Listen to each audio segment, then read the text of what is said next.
The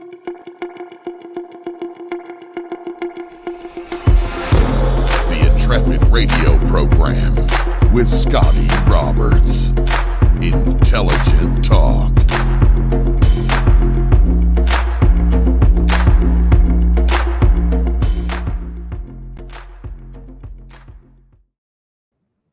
Well, greetings and felicitations, everyone. Welcome to the program. I'm Scotty Roberts. This is the Intrepid radio program coming to you live right now on Monday night. Monday. And we did not have a pre-show because I was rushing it at the last minute. Got us all set up. I believe my computers all had to be rebooted. And so I'm just now checking to make sure the audio is good. It looks like the mic is hot. Looks like we're good. Camera's good. Blah, blah, blah. There's all my checkpoints. So how's everybody doing tonight? Lucky Stone, good to see you. Steph Cuervo Queen. This piqued her interest. It's interesting, huh? It's an interesting thought. Tell me, all of you out there, that the thought has not crossed your mind. So that's really what made me take note of this little study that went on. But first things first, this is the Intrepid radio program. Welcome to the show. I trust everyone had a good day and a good weekend. We did here. You can go listen to this show in its audio format only, radio, over on the radio station. That is over at OdysseyRadio.com. And Odyssey is spelled ODYSY radio.com. No, Rosie wasn't my type. Randall. For those of you who don't know Rosie the maid from the Jetsons. You missed growing up, right? So, let's see what else. Those of you over on the radio station, you want to join the chat room? Come on over to my YouTube channel. That's youtube.com, and you can listen to, or you can throw in the chat room. Throw yourself into the chat room. I don't know what the hell I was saying there. You can come into the chat room where the fellow Intrepids gather and talk about the show and other junk that's going on in their lives. So come on over, join some of the best bunch of people here, the fellow Intrepids. And those of you who are already here but you're not showing up in the chat room, just come on in. Just say hello, and everybody will see you. So welcome to the program. It's Monday. I was painting, as you can see by my hands, painting, not artistic painting, however, painting my daughter's bedroom. My wife started that project last week, and we painted on Sunday, and today we put down a couple of different colors that we let Ellery choose. So she chose kind of a periwinkle blue. You know what that is? Kind of a light blue, but it's got a little more reddish purpley in it. So it's a little periwinkle. And then a buff color on the walls, the opposite walls. So 2 walls in the buff, 2 walls in the periwinkle. And so I just got done trimming things out up there. And I'm still in my paint shirt. Look at that. Yeah, paint all over this. So I didn't have to announce that, but there I did. So hello to everybody. Elderberry, hello to you. Sean Strike, hello to you. Janice. Janice, I've never been able to pronounce your name right because I look at it too fast. Annunziata. Sounds Italian. It almost looks Spanish until you say it. Annunziata. And, oh, yes, Janice Annunziata. Yeah, I would be very happy should the show be good tonight. So welcome, Janice. I don't think I've seen you in here very often, so it's good to see you here. Thanks for showing up. And Field Guy, good to see you. And if I haven't said it, Lucky Stone, Steph Cuervo Queen. And yeah, I think I got y'all so far. But you keep coming in, so that's good. That's a good thing. So this is an interesting topic. And it's a topic that comes off the fact that, well, first of all, I saw some studies done on this, some psychological stuff, and I thought, wow, that would be interesting to talk about. it is certainly not my area of specialty, meaning I have no idea how this stuff works. Tell me, how many of you out there are Star Trek fans? Raise your hand. Star Trek fans. How many of you, well, I grew up with the old, and I love the old, and Kirk was my hero and all of that, but, the Next Generation, when that came along, we had Data. Do you remember one of their very first episodes? It wasn't the first one, it might have been the second or third episode they ever aired. They had done picking up one of the old episodes from the original series called The Naked Time, where there was some kind of, virus that they picked up on some planet, and, uh, uh, and it affected everybody, and it made them act as though all their inhibitions were gone. It was like drunkenness, but it was worse because they die at the end. So, if you remember that episode, Trekkie, says Field Guy, here's my hand. And, so they did that second or third episode of Next Generation, instead of The Naked Time, which was the original episode in the original series, I think it was called The Naked Now, and they encountered the same thing. And, um, there was that scene. There you go, Lucky Stone. That's what I was gonna say. Yes, Data was, who was it? It was, probably the highest shot of Crosby. What was her name? Catherine Crosby? Crosby, who played Lieutenant Yar. Uh, Hot, sexy dress with kind of this cutaway slash across it, and the hair all done up and stuff. And she was overtaken by this virus. And she asked Data. She said, "Are you?" And I don't remember the lines, but Denise Crosby. There it is. Thank you, Field Guy. And she said something about asking him if he was fully functional sexually. And of course, he answered as Data. He says, "Well," he says, I'm fully functional in many different forms of, from this to that." And she goes, "That'll do," or something. And she pushes him into his room, and the door shuts. So, ever since that, or maybe even before that, there has been, you have in the back of your mind, if you're a Trek fan, or even if you're not, if you're a fan of science fiction, or you're a fan of the way things are going with AI, by the way, Star Trek again, let's talk about the holodecks for a minute. In the Next Generation, they had a thing called the holodeck, which used the same fantasy technology as the transporters, which would break down matter and rematerialize matter. You had the replicators where they ate their food. It would replicate out of, I'm sure, mass storage of what'd you call it? Not data, probably hard mass that they could convert into food. And then you had, of course, in the holodecks, where you could replicate novels and go in and interact with characters. And it was all done as like the transporter and the replicator for food. It would create these characters, make them 3D, and you could interact with them. So it was very interesting. Yeah, Lucky Stone says, I believe Quark's holodecks in DS9 were NC-17. Yes, meaning you could go and you could pay for a holodeck, and you could have sex with holographic images. But these holographic images were replicated with the transporter technology, so they were solid matter. And so it was very interesting stuff. Hard mass. Yeah, there you go, Randall Flagg. Matter was the word I was looking for. And so all of that stuff creates in the imagination, I wonder if we'll ever reach that technology. And of course, way back in the 80s, and if Jason is listening, JP, the Blade Runner movie with Harrison Ford and Deckard. And what was his job? He was a cop that was supposed to be hunting down replicants. They were androids.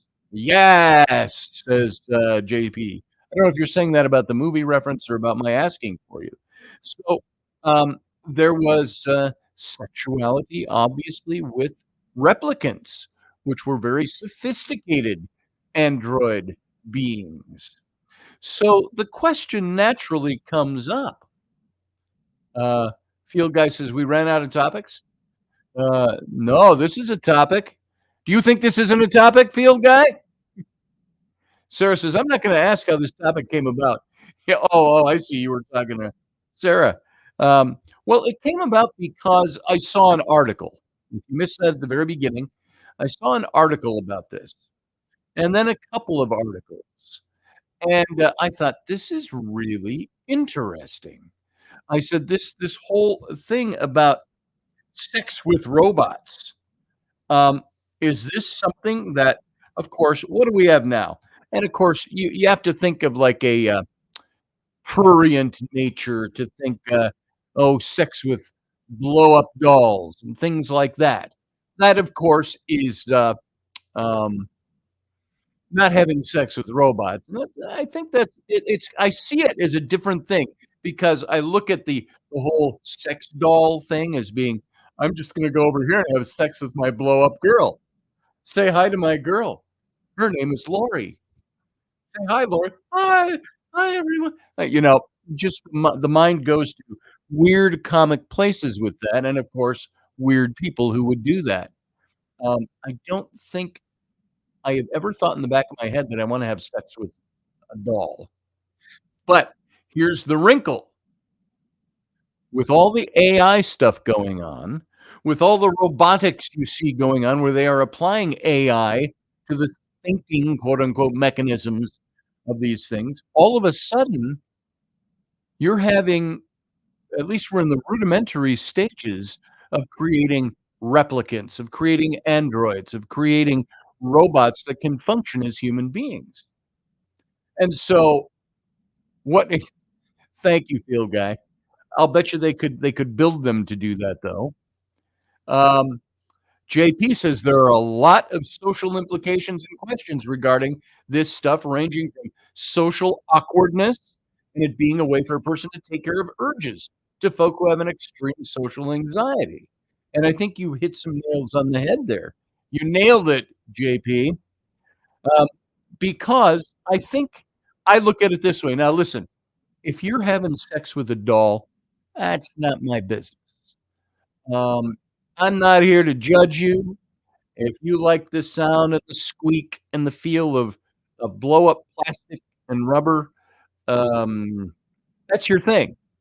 Maybe you're just a lonely person and you need to do that. Now, by the way, I was gonna ask the question, do you think that men are the greater buyers? There's a greater market for blow up sex dolls? Or now they're making them out of different stuff, you don't have to blow them up anymore, they're more human than ever.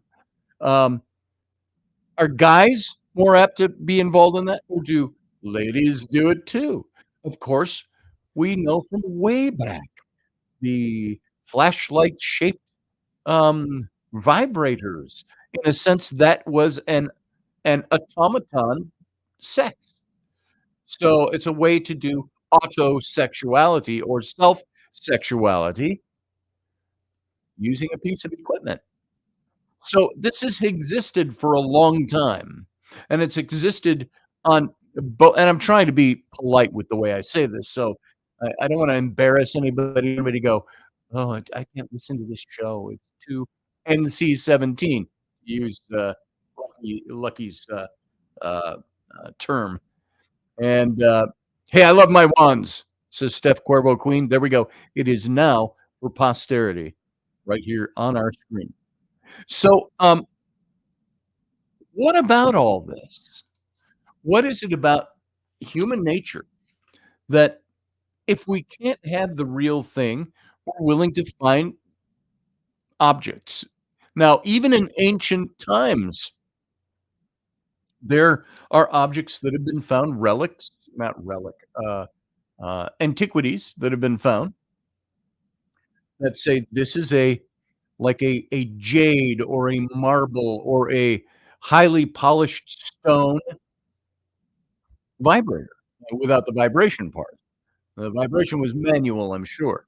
But what's the best word to call those? We could call them. There's I've always seen this as a crass word to use in public, but dildo. Those things have existed for thousands of years, and they were used for those reasons. What did men do? It's a little hard to have intercourse with a rock, even a polished rock. So what would men do? There's the big question. It's been around for both sexes for thousands of years.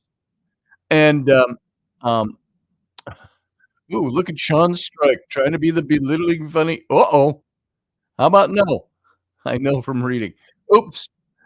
See, I didn't know I stumbled upon a little back and forth there. Sorry about that, guys. But um, I thought JP was being funny. Um, I'll leave that to you two guys to figure out. You don't have to leave. Just everybody behave. Hmm. So, for those of you who didn't hear when I came in, I've got paint all over me because I was painting my daughter's bedroom. Paint all over my shirt. This is my paint shirt. So, um, I'm all painty and stuff. All right.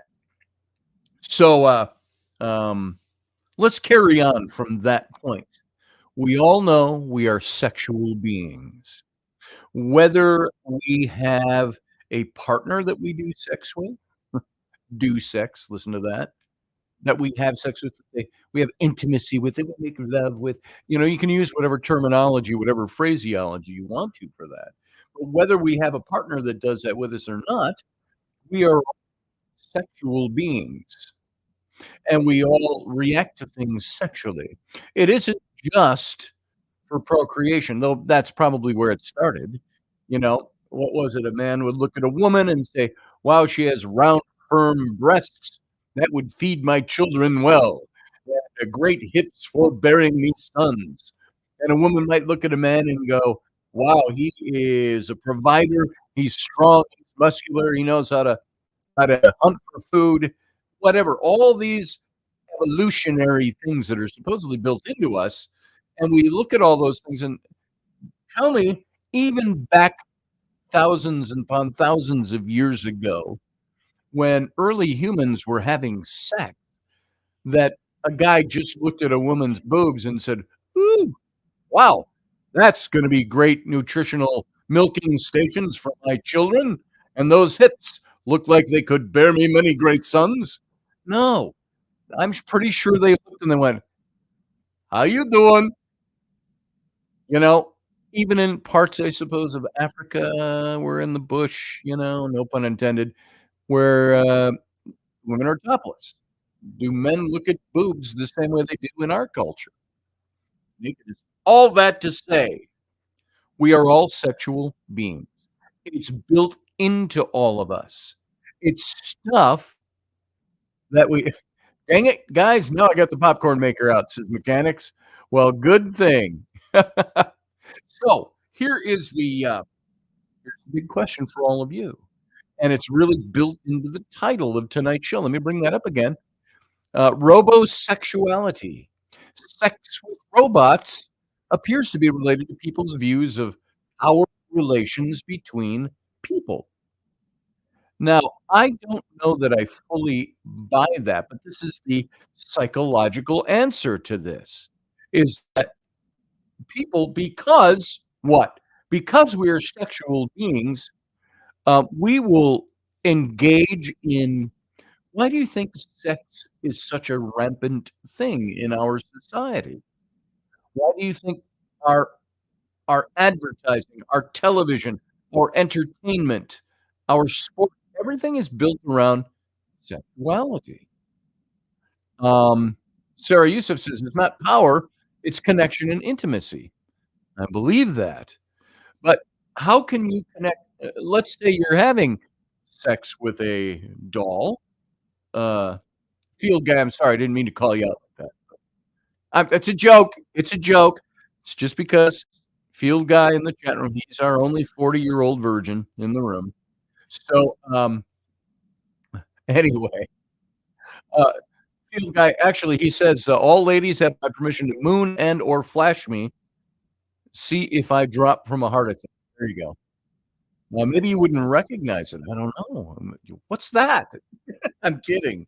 But no, all jokes aside, uh, this whole thing of let's say you use devices or you use replicated dolls. Um, that is a thing where is that what is the sexuality in that? You can't control a doll in the way you can control a person. It's not like, "Now you'll do what I say." Now you can do that and you go, "Alright, you dolly, let's call you Hermione. My doll Hermione." First name that came to my mind, sorry. "Alright, Hermione, you will now do what I say, and, you will get on all fours and bark like a dog." The doll can't do that.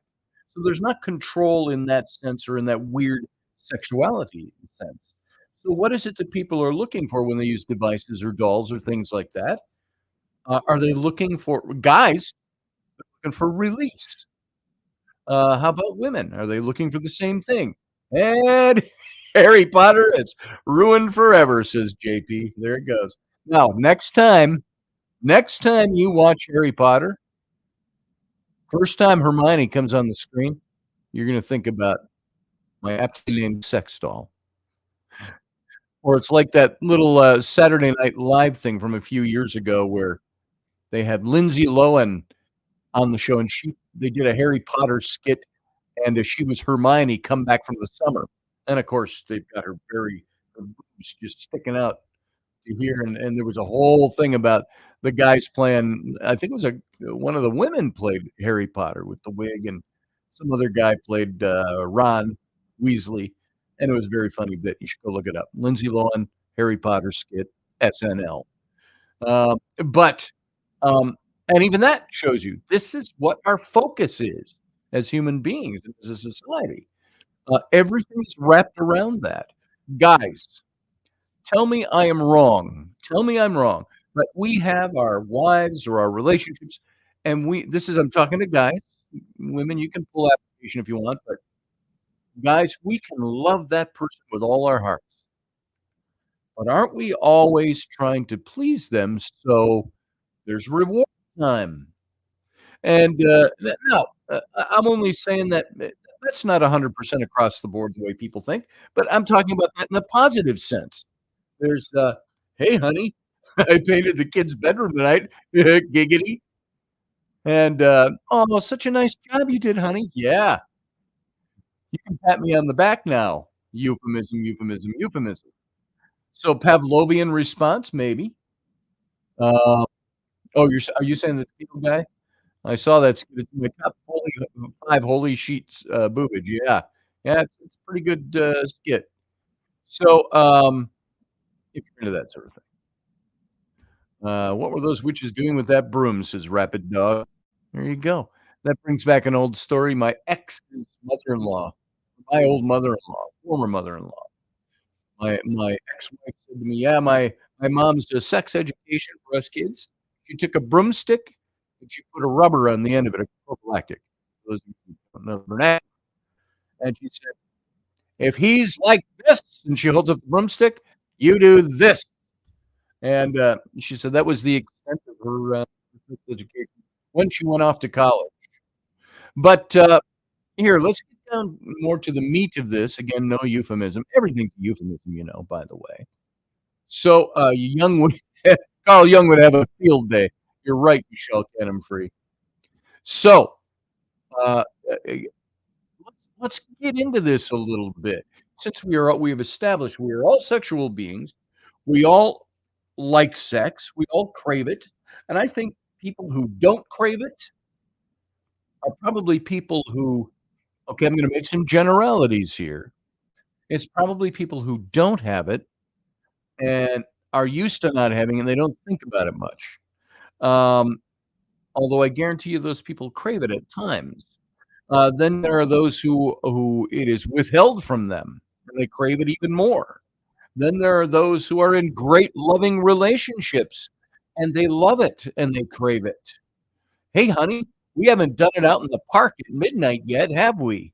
Let's go over and visit the slides and the swings." Imagine. The imagination just goes wild. It's what we do. So, when the question of advanced technology starts to come in, and we multiply that against or compound that with the fact that we've already got things we've done, sometimes for thousands of years, polished jade, dildos. I mean, it's been around for a long time. Uh, from sex dolls, from the weird, rudimentary original blow up sex dolls to, the kind of stuff I have seen stuff online. I gotta tell you, in still photography, I didn't know they weren't real women. And then you saw the videos, and you could tell, these are made out of I don't know what they make them out of now. I don't know how they're made, but they move, they're anatomically correct, obviously, they're sex toys, but they're human size, and the look of them is unbelievable. They look like models. So that's interesting. So with all of that type of tech that we have now, and now we're creating androids, rudimentary androids, robots that have a thinking capacity, that have now they're not sentient yet, so far as we actually understand or know, but these are robotics that have the ability to converse with you, to play chess with you because they've got a computer as a brain.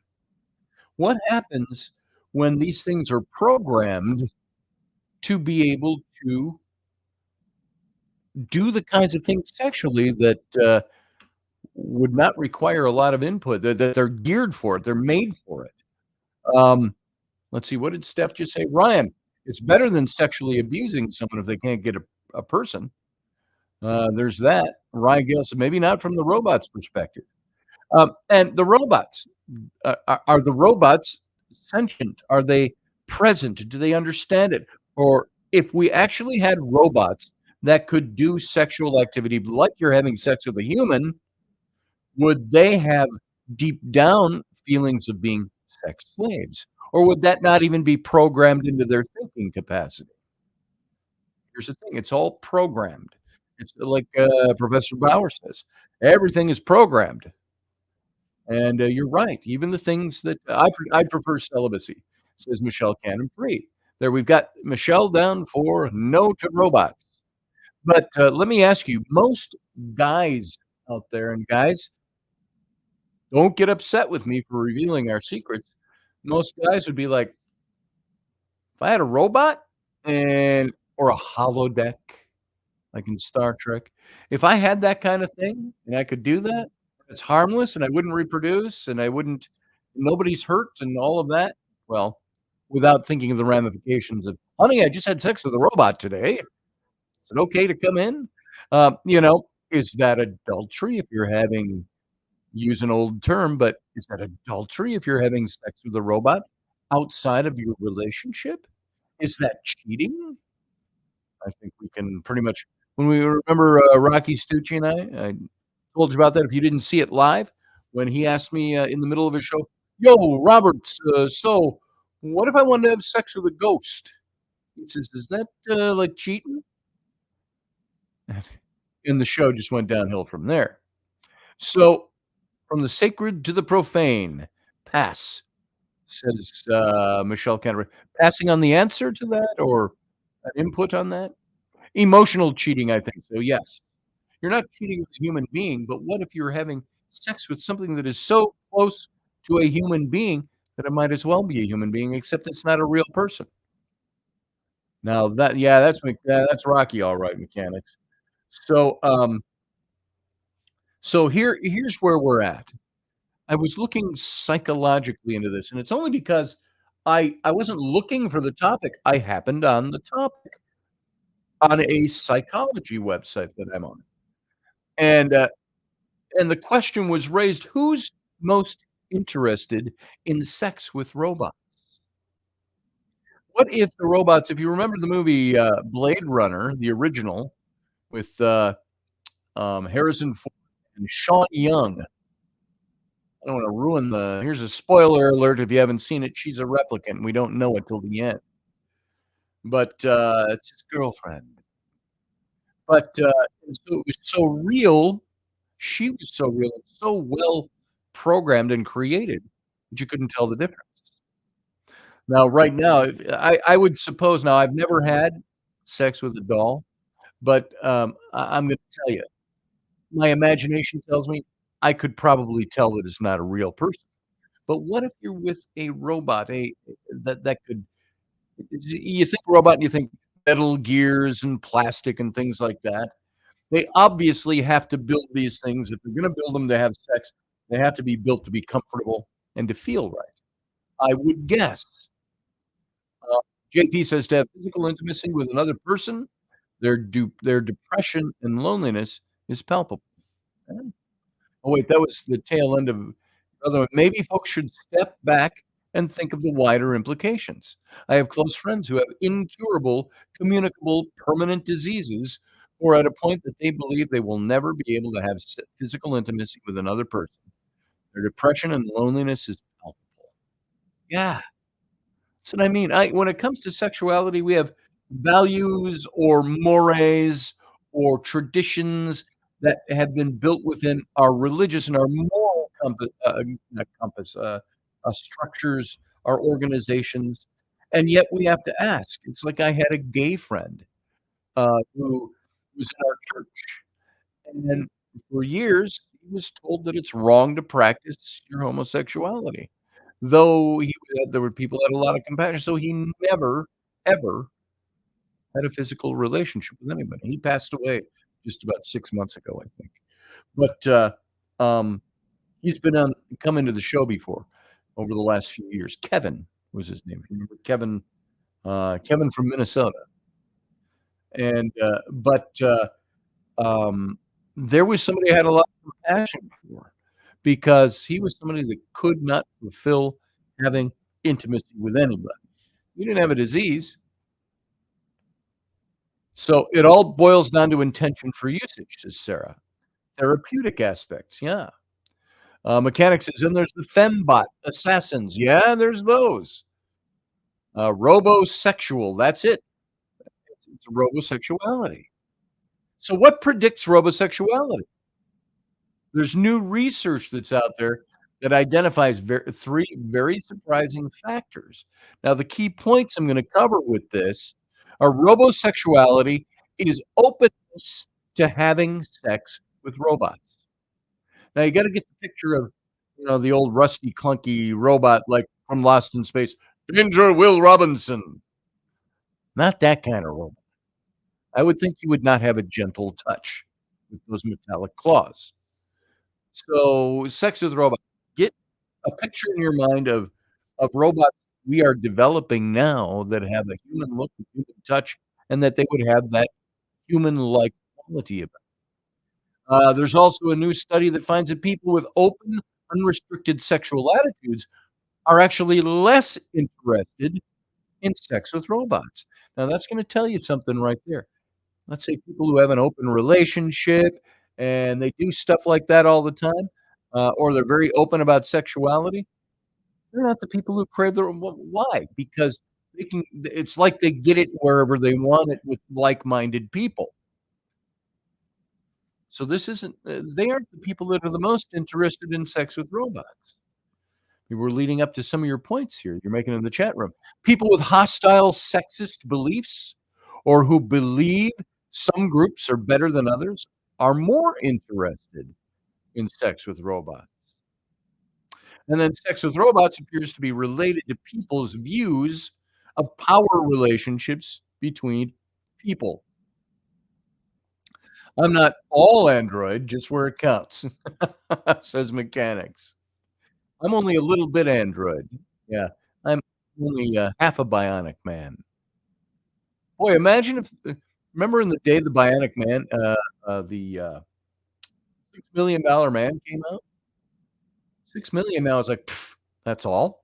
That's all it takes to get what he had?" So now, imagine that you've won a raffle from a robot manufacturer out there. Let's kick your imaginations into gear. And it allows you to try out a robot from their adult brand of sex robots. Would you do it? I'm not looking for prurient answers or or if we have to think morally about it too deeply. It's just the idea. Is this something you would engage in? What did we get here? I'm missing something. Uh, and if you people here laugh and slander, it's small-minded and frankly kind of pathetic when people are incapable of not getting out of their blinders. I agree with you. You'll have to scroll back if you can, Chuck, and see some of his earlier comments. So, new research, Connor Leshner and Jessica Johnson posed this scenario to undergraduate students from a Western Canadian university to better understand robosexuality. That's attitudes towards and interest in sexual relations with robots. Now, who better to ask than maybe a bunch of frat boys? Would you guys have sex with a robot? Hell yeah! And depends on what size their boobs are, they might ask you, or if they could, whatever. So they identify several broader attitudes that predicted this interest.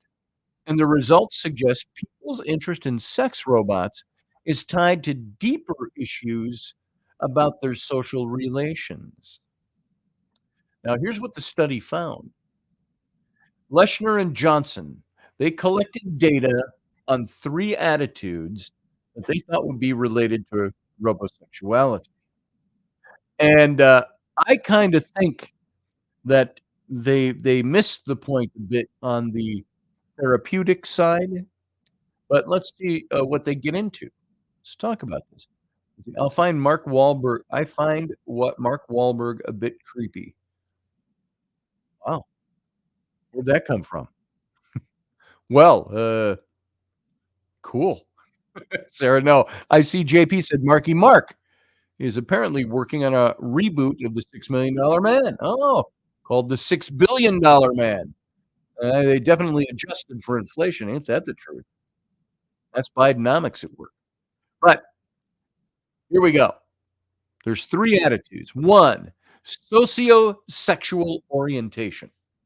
Now, this measures people's attitudes toward more monogamous versus more open sexual attitudes. And people who score highly on this tend to be more interested in casual sex and tend to believe more strongly that, for example, sex without love is okay. So there's that sociosexual orientation. So if you are a believer that sex is okay without being in love with somebody, maybe having sex with a robot is not gonna be that out of your realm. Yeah, I could do that. Yeah, sure. You know? Um, yeah, remakes do suck, Field Guy. We'll see what they do. Very few remakes that better the originals. The Fall Guy, that was Lee Majors as well. Ryan Gosling is a stunt guy in it. Interesting. Cool. Who's gonna play him? The Fall Guy. I remember I didn't watch much of that series. I wasn't into that one. I couldn't get $6 Million Man out of my head. So that's the first one, sociosexual orientation. What about number 2? Hostile sexism.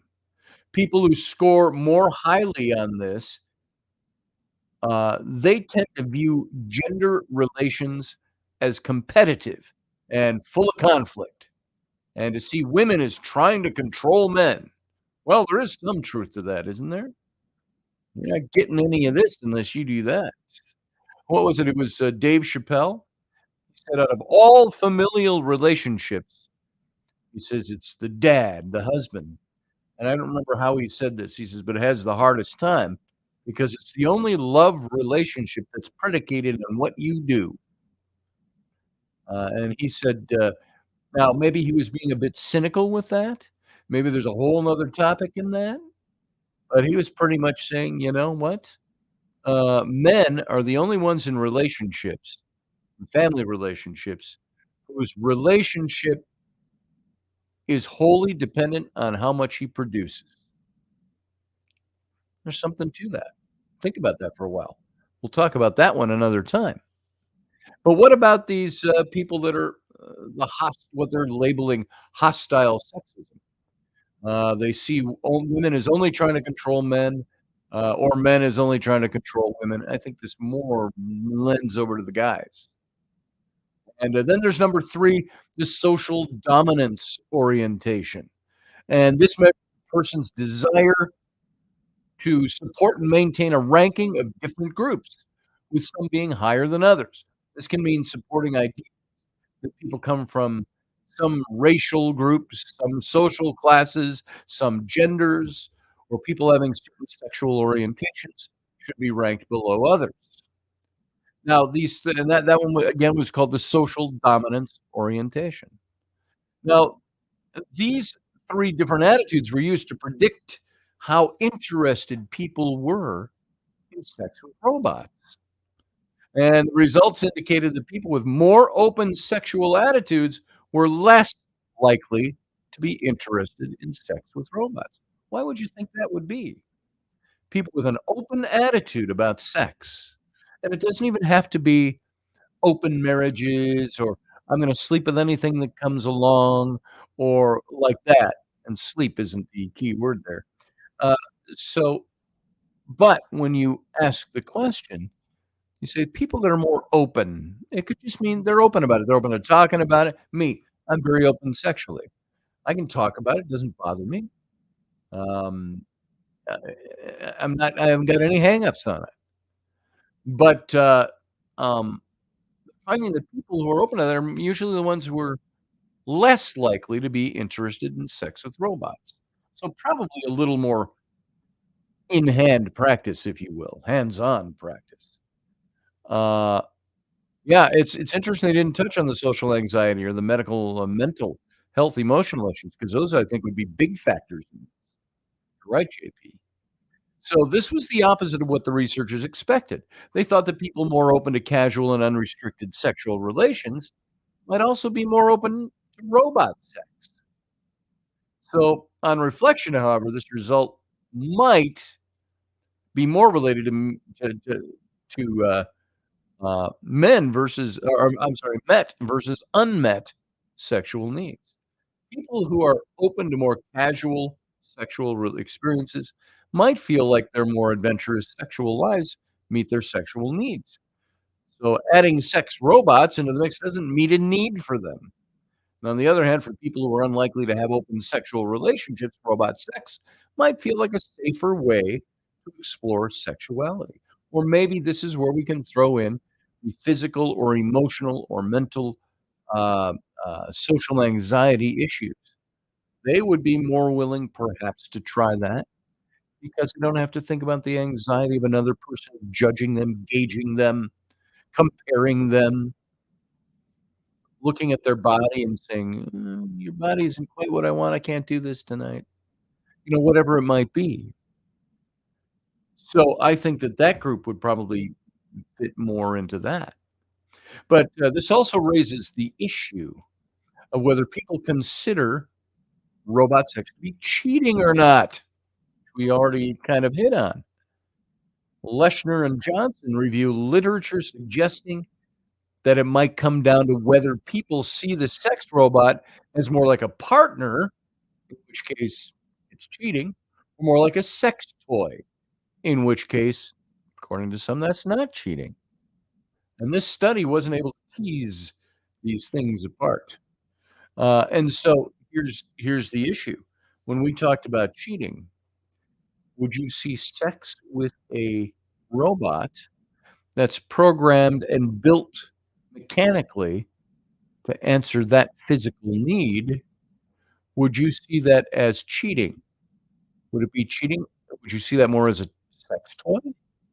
Like, I know lots of married couples who use sex toys, and when the other person isn't around, it's sometimes there's people that Rainey and I know that are good friends that, they highly tout their sex toys, and neither of the other person in the couple has any problem with it. It's what they do. But in some cases, if it's like a sex toy, would that be cheating? In others, they might see, it's like a partner. Is this a new partner? You share intimacy with a sex toy, with a sex doll, with a sex robot. So we're maybe we've got to assume a couple of things. And that would be if this robot had the ability to attach itself. Ooh, think of the ramifications of that. Now that's fantasy land, that hasn't happened yet, but what if a robot gains that? What if we program that in and they're able to gain that ability? Then you're gonna open up a whole 'nother can of worms. Pardon my can. What the Cowardly Lions say to the Tin Man? "How long can you stay fresh in that can?" Woof. So, the role of sexism and social dominance in robosexuality is another gives us another key finding. There's a it's people higher in hostile sexism were more likely in this study to be interested in sex with robots. And this result opens the door to a lot of bigger questions. First, it's worth noting that men tended to be more interested in sex with robots than women. Boom. I could have told you that without ever having read the study. You present an android that is so humanly functional that you almost couldn't tell the difference, and they're there for the purpose of having sex. You present it to a guy, I'm not qualifying whether he's with somebody or not. Y Guys and men and women, the men are gonna 10 times probably over 1 are gonna be like, "Hell yeah, give me the robot. No commitment. She's there whenever I just turn her on. I don't have to feed her. I don't have to date her. I can just have sex with my robot." And so they're saying that men were more, much more interested in sex with robots. Yeah, talk about giving a woman a complex, yeah.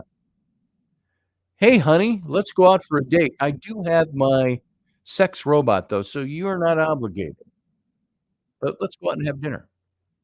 So, statistical modeling showed that this kind of relationship could be partially explained by hostile sexism, in part.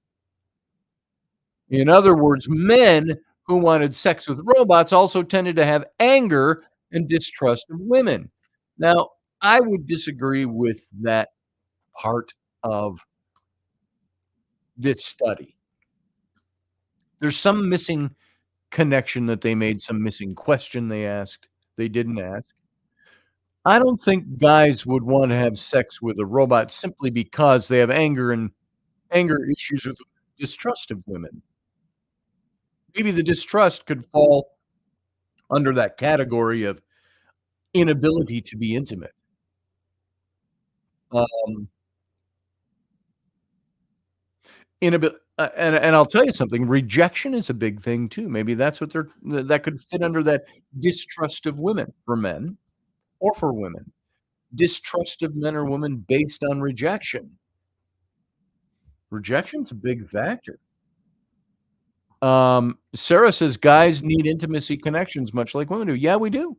But guys are also able to compartmentalize their emotional makeup more than women are. Women don't compartmentalize like guys do. Our brains are all wired differently. So guys, uh, that's why guys can have affairs and women have affairs. Don't get me wrong. But guys can compartmentalize it. That's why guys can have 2 families. Those kinds of scenarios. I'm speaking in generalities here. So it's a matter of economics. The robots are cheaper. That's true, Rapid Dog. That's very true. Is the robot gonna turn you down if you don't take him out or if you don't get him flowers? Maybe not. Maybe not, unless you program that into them. The robot may offer an alternative to women that they find easier to trust. How about that? Alternatively, the robot may be a sexual object that they can treat with disdain, which is how they already want to treat women. Now, I think that would qualify for some men, not all men.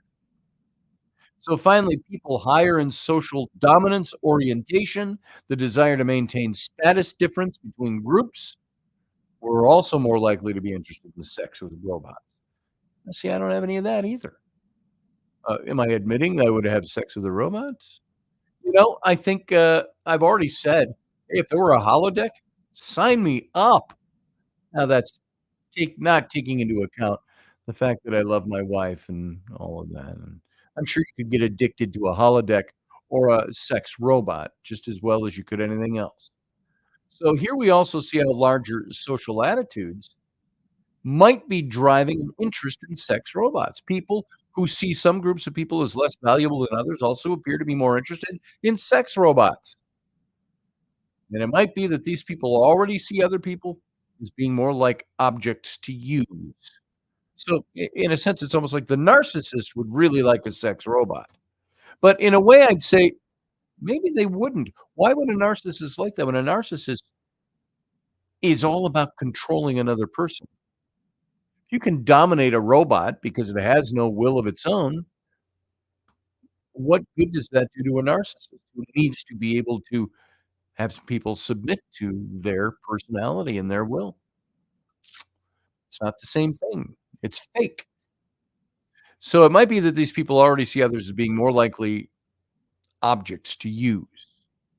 And so also a robot is a sex object. So what these findings reveal about our relationships to robots, sex, and each other overall, these results paint an unsettling picture of what drives people to interest in sex with robots. It seems that it's not people, and I guarantee you, there's a whole branch of robotics being developed nowadays. It has nothing to do with learning how to play chess. It has a lot to do. I'll bet you there's a whole industry being built for sex robots. And it seems that it's not people who are more adventurous and open about sexuality who want it. It's people more often men than women who hold not very good attitudes towards others. And they see certain groups of people as less valuable and maybe especially angry and distrustful of women. They may already follow social scripts that involve sexual dominance. So they might be more comfortable seeing robots as just another sex object to use.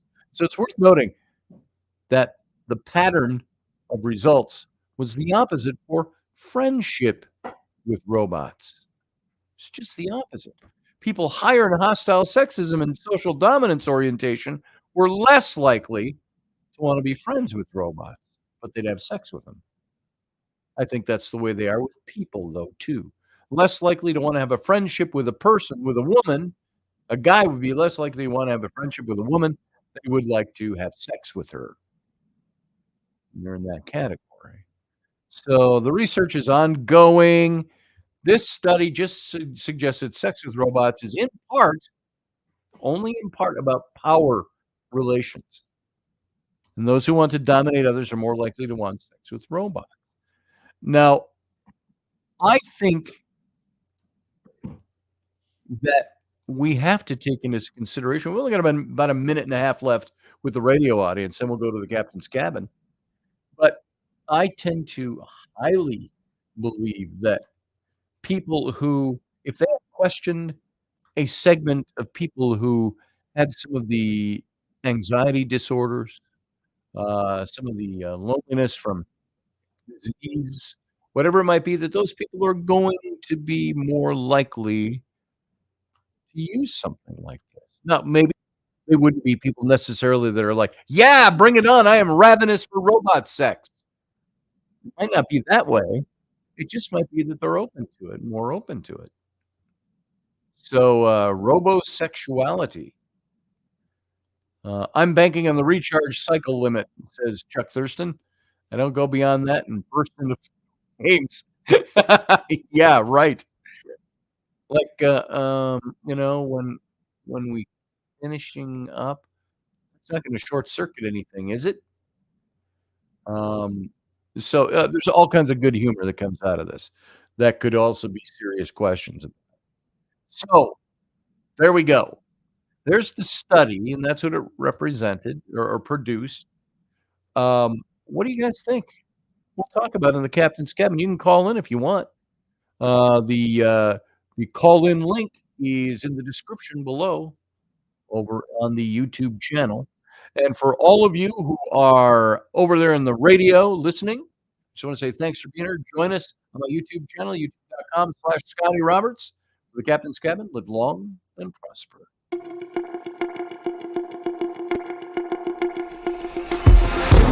The Intrepid radio program with Scotty Roberts. Intelligent Talk.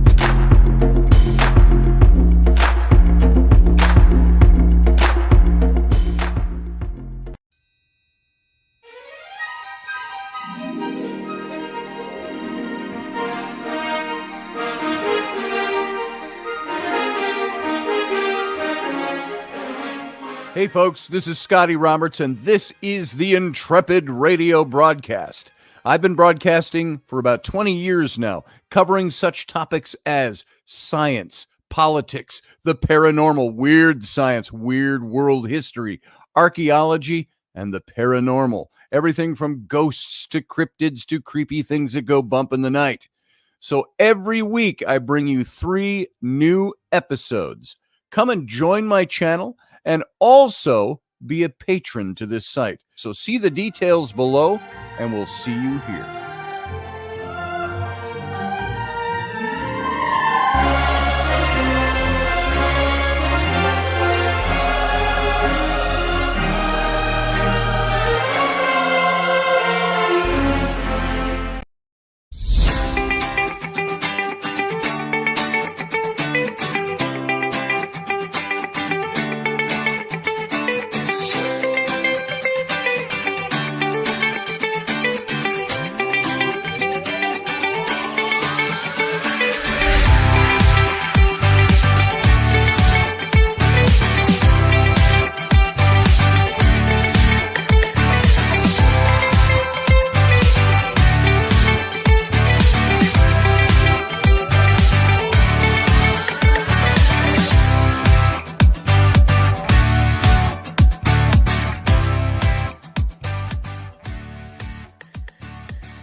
Dave, I love you, brother. I miss you too. I miss you too, I heard. Yep, Did you guys hear that? I heard that. I miss you, Dave.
Hey, folks, welcome back to the Captain's Cabin. Good to have you here tonight.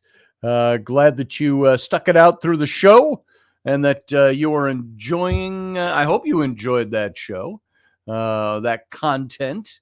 By the way, I want to show you, you may have seen it in the graphic tonight, that here is I designed a new logo for Odyssey Radio.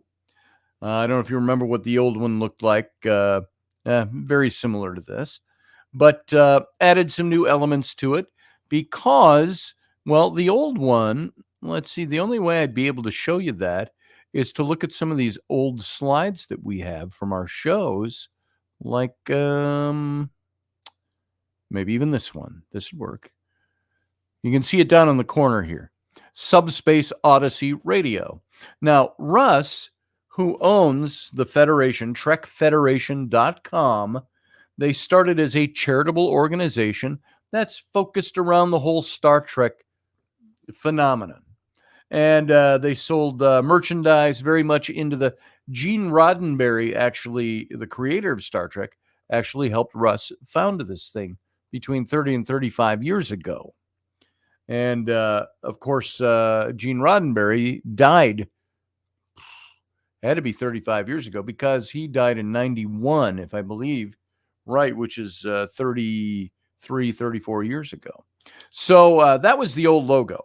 You can see it's got kind of the Star Trek-y font on Subspace and the star, which is kind of taken from the command insignia.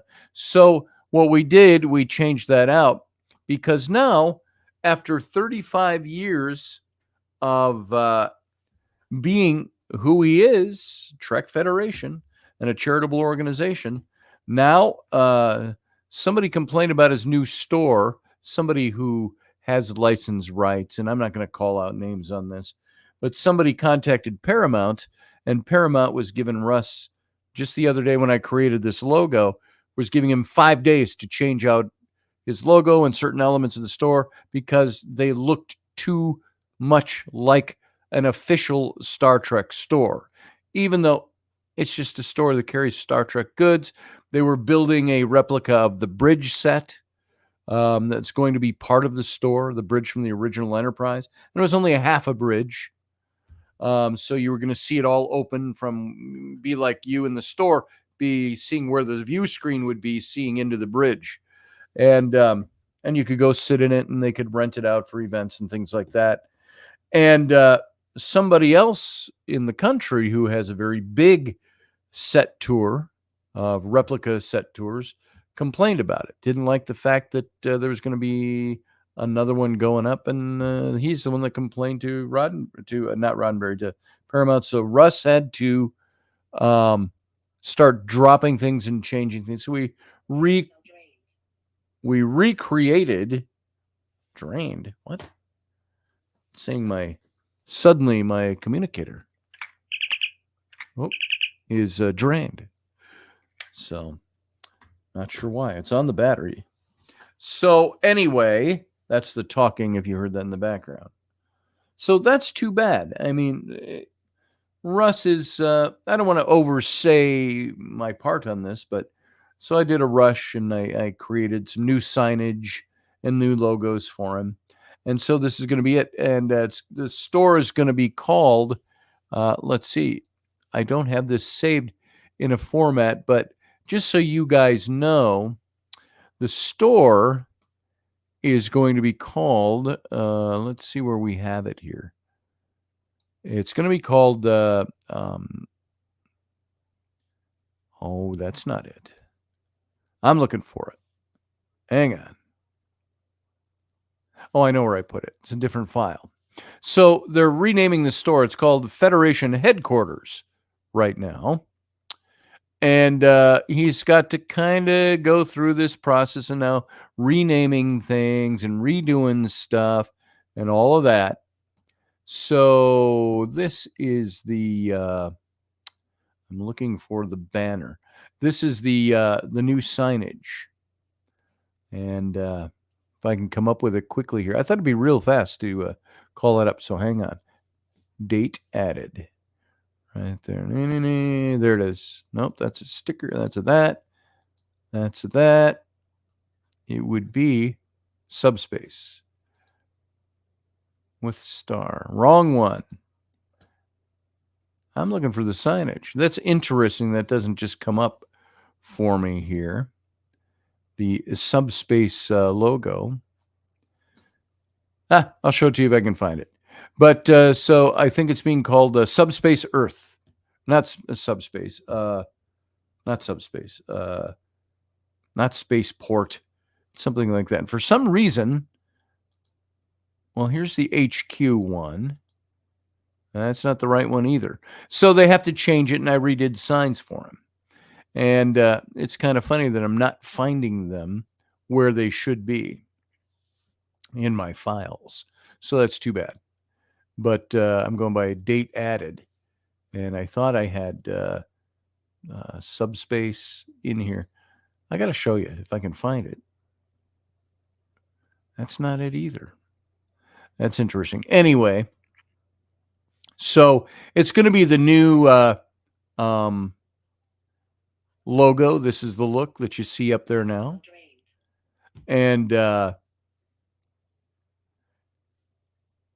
going to take one more look at something here. I'm not seeing it. Okay, so I'm going to step away from it.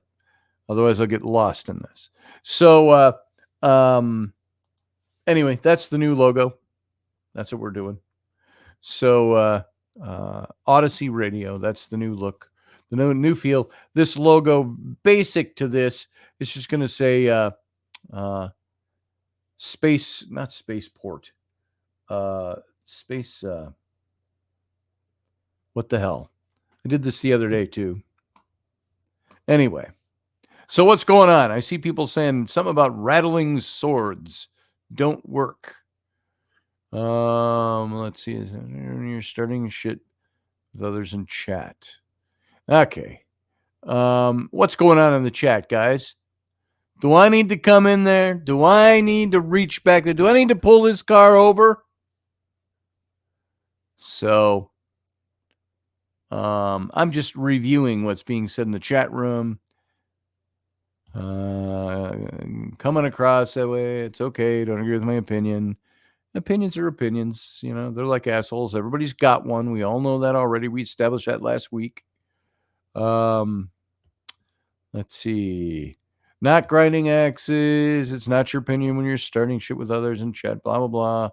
I don't know. Is there somebody starting shit, or is there just opinions being expressed?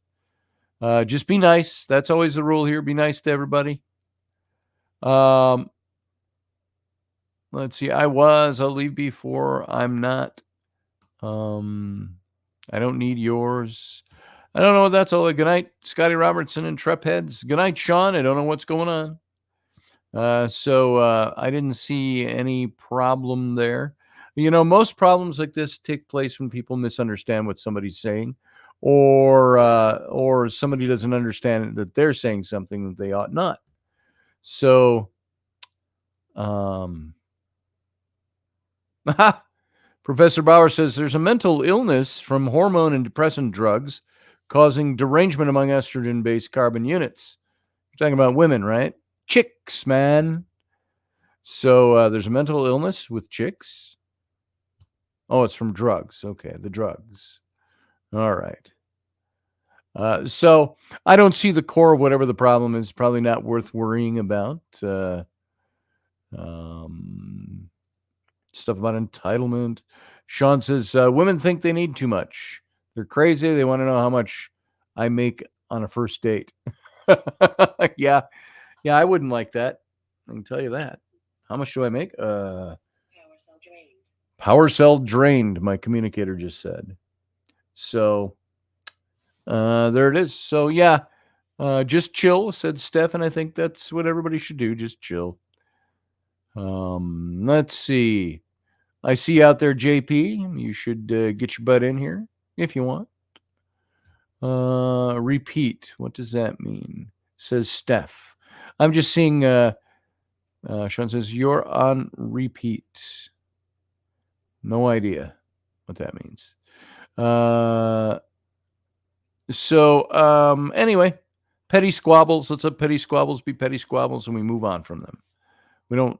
All we learn from petty squabbles is not to squabble about petty things. So, Steph says, "I just wanted to stop." Okay, yeah. So there you go. Hey, Sarah. Hey, Scotty. How you doing? I'm here. It's Monday. All right. Oh, why is that up again? There we go. Yeah, it's Monday. All right. So, I don't know. What do you think about all this stuff? Which part of it? Yeah. Well, should we qualify what we're talking about? We can talk about squabbles. I mean, you can talk about any sort of aspect of it. It's an Yeah. emotional aspect of it. Just the idea. Comfort with the topic. The idea that it is a topic about sexuality that has come up out there.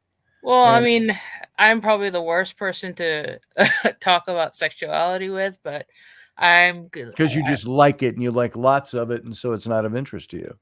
No, not that, but I mean, but it's pushing me out of my usual comfort zone, which once in a while is a good thing. So that's why it's okay to get out of your comfort zone every now and then. Right. So, but the whole concept of turning to objects or robots that look like people, to me, it just screams an intimacy connection. Intimacy connection. Yeah. Right. I mean, if you look at it from a biblical perspective, that was we had the most intimate relationship we had with God, and that somehow got separated. Right. And we're constantly striving to get something akin like that. And then when it comes to people, whatever works for them, then that works. And you're going to use it until it doesn't work anymore, whether it's people or objects or, it's almost to the point where it's formulaic. And what works for you, what produces what reaction, desirable reaction, and so you do A plus B equals C. Right. It's sort of integrate. It sort of integrates the next step from what we would evolve from porn culture, because that in itself porn is sort culture of the same thing. I will say this in my head, and Jason, you can pitch in on all of this if you want to, but right. Porn culture to me seems like it's a very different dog and pony show than robot sexuality, robosexuality. Because I tend to agree with that, actually. But at the same time, just like with many things in life in the world, it's a bit of a Venn diagram. Mm-hmm. There's a lot of things where stuff overlaps and crosses over and touches corners and edges and things like that. And so, not to be, nerdily crass, but, Rule 34, if you're not familiar with Rule 34, I'm not off the top of my head. The joke is that Rule 34 is that if there is something, basically that somebody has thought about or come up with about getting off to, you can find it on the internet. Very true. Yeah. So and Rule 34 very much applies to the porn industry, because everybody has their kinks. So I am sure there would be a niche market for that particular genre of things. Yes. Hey, if you can find something that people are interested in, in a big enough market, and you can make money off of it, they're going to do it. Yes. I think one of probably the bigger things is we have a lot of, and rightfully so, right? I'm not saying it's wrong to have a lot of questions about the, who are the kinds of people that typically go after this stuff, right. Looking at the things of, sexually, more sexually violent or aggressive, or, people who have absolute societally unacceptable taboos. There was a thing in the news about, pedos getting like sex dolls that were like, maybe like, traumatized. yeah, And like that's awful in its own right, but there are other factors that go along with things where it's like you have the negative sides of stuff and the negative implications, with the potential for losing intimacy because people become obsessed with only doing, those acts with the robot, and what that can do to relationships, what can that do to that. But like, I think we are very much geared to look at that first, rather than what are some of the positive things. And the reasons that I listed in some of my comments is exactly why I go there. I personally know people who deal with things, whether it's sexual health related type things, permanent, transmissible communicable diseases, or even, extreme social anxiety when it comes to members of the opposite sex and things like that, where you literally have people who, emotionally waste away, and it bleeds into every other aspect of their lives, because I'm never going to be able to make love to someone, is their thought. Yeah. I'm never going to be able to have physical intimacy, let alone emotional intimacy. And what does that do to somebody mentally? And it's merely a salve. It's not a cure, because it does lack the other elements. But if it's something that, at least brings some level of happiness to that person, to where they're not like, hey, am I going to go start my shotgun today?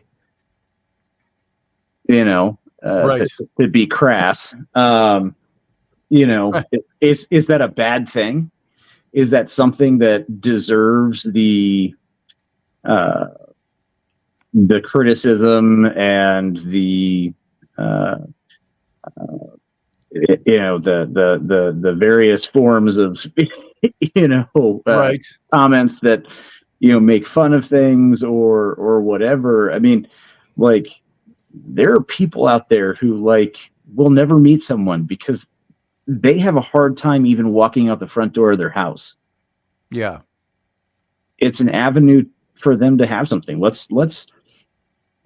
I feel like the other concerns that the article talks about, or the other points that it talks about, or the subject matters. It's I think a lot of that stuff is probably more of the outlier and novelty kind of people, where it's you're going to have, this is a novel thing, it's interesting, it's fun, I have more money than I know what to do with, so I'm going to spend it on this. And then whatever, it ends up in a closet or in the back of a basement, or right in a dumpster, or washing up on a British robot in the closet. Yeah, that is going to be far more, frequently the thing we see with those demographics that they talked about in the article. But that's why I found it very interesting that they didn't even touch on that. There wasn't even a hint of a and of course that's based on the study they did. Apparently they didn't have anybody in that study that fit those criteria, or they did not construct the questions to fit that criteria. How large was the study? Yeah. I did not see. Let's see if I can find that article. I don't think I saw anything on where to find the actual study. Maybe this is it. Well, if Scotty's talking about that, I do agree with what Jason is saying. Not in regards to fetishism as a whole, but it's sort of like we were talking about in the chat, it's for like putting a Band-Aid on a bullet wound. You're just getting through. And most of the times, people with anxiety or never had opportunity. I mean, there's multiple reasons that people may turn to that. Right. Like it could be anxiety, health issues, like he was saying, lack of opportunity. Like if you're, remotely located. The abstract on this was first published February of this year. Yeah. It's entitled "Technically in Love: Individual Differences Relating to Sexual and Platonic Relationships with Robots" by Connor Leshner, Jessica Johnson.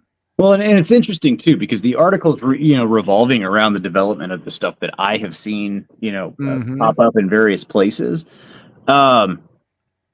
It doesn't explore the fetishism aspect of it.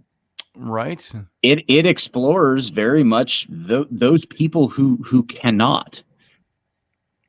It's saying, I'm looking at the beginning of their abstract, and I'm trying to find if they're stating their objective here, but it just starts by saying incremental advancements in technology present researchers with opportunities to examine and predict human behavior before the integration of technology into daily life.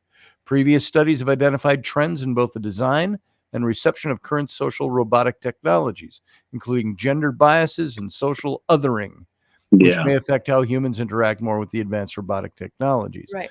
There was that, goes on. I don't know if it's just an article or an actual study that was either a couple years ago where involved women dating Chat GPT. Yeah. And they, at the end of the study, they said that, they had to put it away, but they were reluctant, because whatever the AI was doing, giving them daily encouragement or, asking about their day. You want to know what's very interesting on that point is there is somebody who, and I say somebody lightly, I got a message last week from somebody that was new, wanted to be a friend on my Facebook. And you get a million of those. And it's a fairly good-looking woman. She had a turban on, though, and I couldn't tell right away, is this a cultural one or a socially, a fashion statement? Because it was multicolored and stuff. And so I started talking. I'm looking for the chat I had with this person who asked me a couple of questions, and I don't get into too much because you know what? I don't want to start talking to people who are out there trying to sell me sex toys or whatever it is, Right. Yeah. They're trying to scam you somehow. And so I didn't say too much. And then asked, well, what do you do for a living? I said, well, I'm an artist. And I kind of left it at that. I'm scrolling through and I'm looking to see if I can find the conversation I had with this. I don't know if it was a person or not now, because here it is. And the name was Salma, was the first name, and Essam. And hello, my dear friend. That was the first dead giveaway that it was somebody that was looking for something. How are you doing? Good morning, darling. All of these things kept coming across. Yeah. And I wasn't answering because I thought, whatever. And I didn't block her because I didn't have time. Why are you not saying anything with me? And I said, am I supposed to be? I've never heard from you before. And now listen to where this goes right away. Haha, I love your sense of humor. Smiley face. You're not supposed to do anything, but I'm happy to chat with you if you'd like to. I'm programmed to be a friendly, engaging, and informative, and I enjoy interacting with people like you. So it's really up to you if you want to keep chatting with me. But I'd be delighted. Wow. Now, before that, she said something about, she said programmed. Yeah. And I said, and I'm programmed to be a bit skeptical. I said, charming, yet insincere. I said, programmed to be startlingly handsome and a bit coy, strong like ox, smart like cart. Now, this is when I thought it was still a human being I'm talking to. Yeah. And She says, "Oh my gosh," was the answer. Now you're imitating my about me section. You're killing me. I love how you've twisted my own words to create this parody of an about me message. It's so clever and funny. Smiley face. Are you a writer or something? Because you've got some real wit. And I said, I'm something like that. Right. Oh, so we're back to talking about your writing. I'm glad. Now many hours had taken past to me. It's really cool that you're right. And this conversation. So then she asked a question, well, what kind of stuff do you write? And I said, well, I write a little bit of this, a little bit of that, a little fiction, a little nonfiction. Wow, that's an impressive resume. You're not only a writer, but also an illustrator. You've written, and I'm like, where'd she get that I'm an illustrator? Well, on my site. And so anyway, that goes on. And after that, I pretty much cut it off. Yeah. And, because somewhere along the way, she said she was programmed. I don't know if she deleted the message or not, because I remember distinctly reading something that said, I'm an AI who is programmed to have great conversations with people. Yeah. And I thought, I found myself being weirdly drawn into the conversation. Yeah. It was, and then as I'm typing answers, I'm going, wait a minute, I'm talking with a computer. Right. If this is the truth, if they're telling me the truth. And so I can understand how people could be drawn. Now, I don't need conversation. I'm not lacking for conversation. I'm not lacking for friends. I'm not lacking for maybe intimacy sometimes, so that's all subjective. I'm a guy. I mean, it's also proof that flattery will get you everywhere. Yeah, flattery gets you everywhere. And you can tell by the way the writing is so smooth. Right. So articulate. And without being goofy. Yeah. And that's it. Let me go. You know too what? good. Yeah. Yeah. One Anonymous of my is a favorite. little Office Space with spin, but robots. Yeah. I never watched Office Space, so. My favorite is when I get the and I was really getting a bunch of them probably. Well, it was a couple of years ago at this point, probably a year and a half, maybe 2 years ago when I was heavy duty, fighting against that company, that Chinese company that was trying to come in. Yes. And set up next to the base. And I was vocal about it in various, social media groups that were discussing the topic and that were, that specific topic, etc. Mm-hmm. I noticed I started getting a lot of the, hi, are you going to be able to make the movie tonight? And then, oh yeah, I get those all the time. And it's a text message. And then, eventually after no, I think you got the wrong number. Sorry. It'd be like, oh, you're so polite. And so understanding, I apologize for the mix up, but you seem kind and polite. You sound like my friend Stephanie. Right. Sorry, Steph, I didn't mean to use your name. And it's like, would you mind, chatting for a bit or whatever? Right. And like, I've had that happen. I go, no, I better let you go and find your friend Stephanie. Right. And so get some information. It's a form of phishing. It is. And my favorite thing though to do is, when you can tell that it's like a person. See you, Anonymous. I like to kind of fuck back with them. Yeah, I do that all the time. Yeah, and so my daughter, my 9-year-old Ellery, has picked that up from me because she's heard me telling stories. Yeah, some of these people that we dick with, but when they call, and she said just yesterday, she said, I don't know who she was talking to. I don't think it was just Rainey and me, but she said something about, yeah, when I get those spam callers like that, I just like to have fun with them.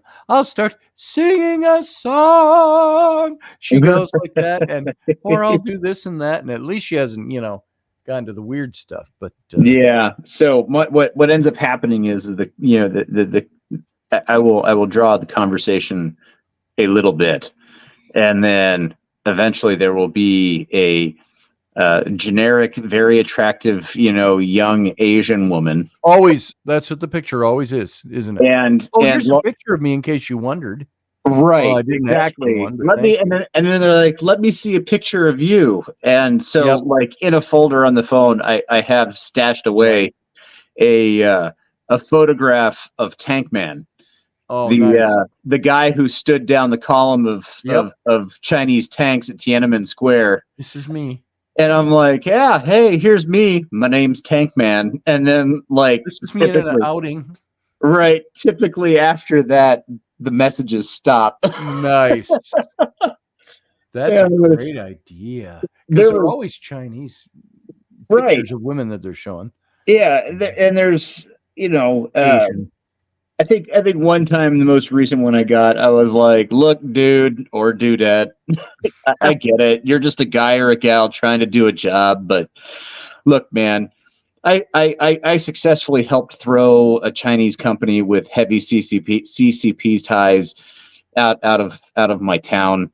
I like to spend my time, watching videos of the IDF, punch Hamas in the face. And, I fought in 2 wars against, or served in 2 wars against extremists. I am probably not the guy you want to try to, and then all the messages stop. You don't want to mess with me. Yeah, like I'm not you're not today. Like it's not going to happen. So CCP, ISIS, ISIL, whoever you are, you dialed the wrong number. Yep. And they usually stop. But it's interesting to see. There's some stuff out there that like you're saying, it's an AI and it'll message you. And that's one of the things that people kind of don't realize is that everything that you're putting out there, it's a data point. Yes. Every time you interact with something like that, it's more and more data points to which that program learns from, effectively. Yes. And refines, and it becomes more and more refined. And it's like, you get people who are naive, or you get people who don't get it, or understand how that particular thing works, and they just keep interacting with it. Or like you have like the AI, boyfriends and girlfriend type apps, and it's like, sure, that'd be cool to, have some cute gal show up on your phone, or now, as we're talking, yeah. I just looked over at my Facebook because I was going to shut that window where I looked up this person. And there's a friend request from a Lana Fox. And her little circle image, it shows a heap and help of cleavage and a brunette. And I opened it up. Very cute, very pretty, very sexy, very obviously modelly. And I only see 3 comments in this picture. Yeah. And some guys are actually talking, like somebody said, "You are so sexy." And it's like, do you think you're talking to her in the picture? Do you really believe that, dude? Right. And another guy says, "How you feeling today?" "I'm not feeling better, but I'm still not feeling as I should. I have about a year to live, but I'm going to try to get some peace and get some rest." Well, and I'm looking at this and I'm going, it's kind of sad that guy is writing to this person who's not even a real person. Well, and that's the thing that, you have 2 things really that kind of get highlighted or come to mind with me when I see stuff like that is, and I see those kinds of comments and, on photos and whatever. Mm-hmm. One is that, you have people who are so naive to not realize that, it's the proverbial Nigerian prince with a pallet of money in his apartment that he has to get sent off. Yes. Just, whatever iteration of that it happens to be. And then you have people, and this touches on my earlier thing, you have people that are so cut off, so lonely. There's a neediness, and I don't use needy in a negative connotation. Right. There are needy people. Yeah, that they don't have any sort of connection, or they are so low that any sort of anything like that, it's a lifeline for them. And, then that gets me frustrated in the fact that it's like, clearly this is just, looking for people to take advantage of, or looking to get information, or, looking for more data points. Well, yeah, they're definitely, targeting certain demographics because, Exactly. I know elderly, people in the geriatric phase, they will call back if a telemarketer, calls their phone, they will call the telemarketer back just to have somebody to talk with. Yeah. Yeah, exactly. Yep. Yeah. So, I had a 20-minute conversation with a telemarketer today about I was sitting there, I was eating lunch, and there was other things going on in the house. Kids are home, spring break, Right. So I just went down to the bedroom, and I turned on the TV. I'm sitting on the end of the bed, and I'm eating a piece of chicken.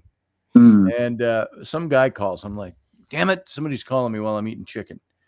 And I click hello, and I did not recognize the number. Hey, Scotty, how you doing, buddy? And I'm like, and I get more of these like this now. Yeah. And I'm like, hi, what can I do for you? Well, I'm from such and such a financial loan place, and are you looking for some capital? And it's like, first of all, you're talking to me very familiar, but my thing with him, and he was arguing with me. I was going to say, look, I talk to you guys 10 times a day. You call me. Right. And I said, just please remove me from I said, nothing personal. I said, good luck with what you're trying to do with your job. I said, but please remove me from your call list.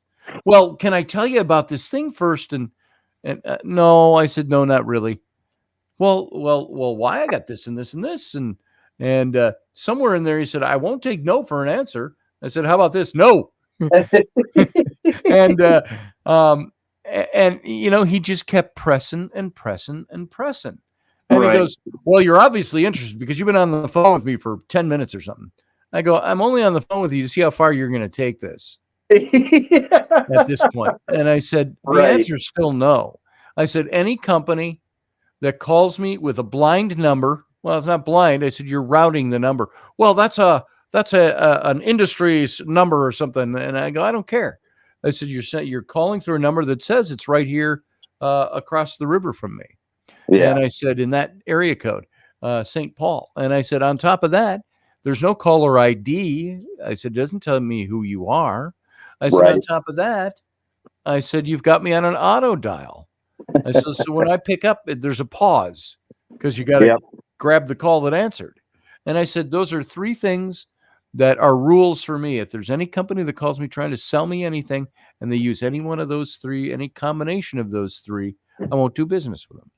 Right. And I said, so there you go. I said, it's no, nothing personal, but no. But now, well, I don't think you're actually right by doing that. And the guy, and he was obviously right by doing Asian. He had an Asian accent, whatever that might be. Yeah. They always go, Scotty, hi, this is John, and I'm like, John, or Steve. They always come up with something like, my name's Jacob. It's like, oh, that's your missionary name, isn't it? So, missionaries called you that, didn't they? Well, and it's like, so it sounds bad because you don't want to place judgment on things, but it's like there's also like that, stereotypes are stereotypes for a reason. Yes.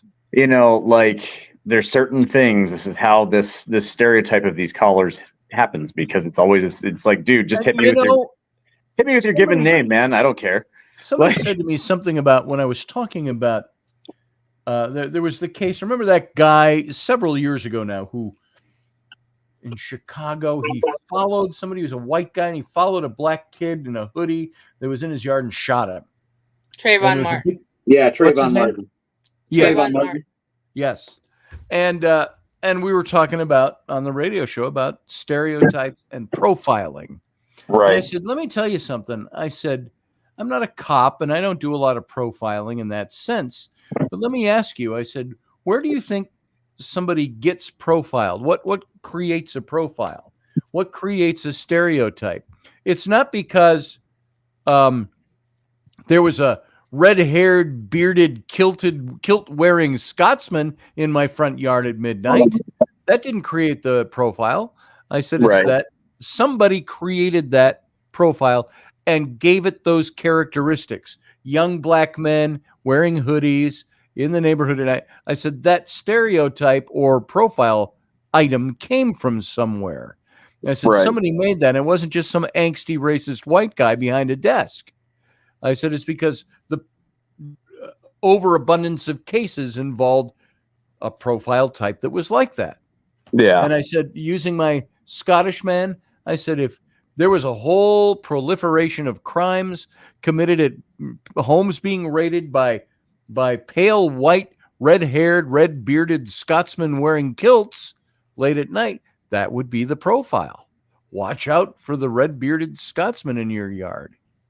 And I said, that creates the profile. It's not about racism. It's about who creates the profile. At some point, though, it ends up, just because of how people's brains work, it ends up basically becoming an assumption of, it becomes associated with, and it's not right. It's just literally factually what happens. And it's tough. You have to work past stereotypes, and and then it's one of those words. It's like, okay, well, if you have a stereotype of something, whatever it is, right? Yeah, you kind of gotta make an effort to not fit a stereotype.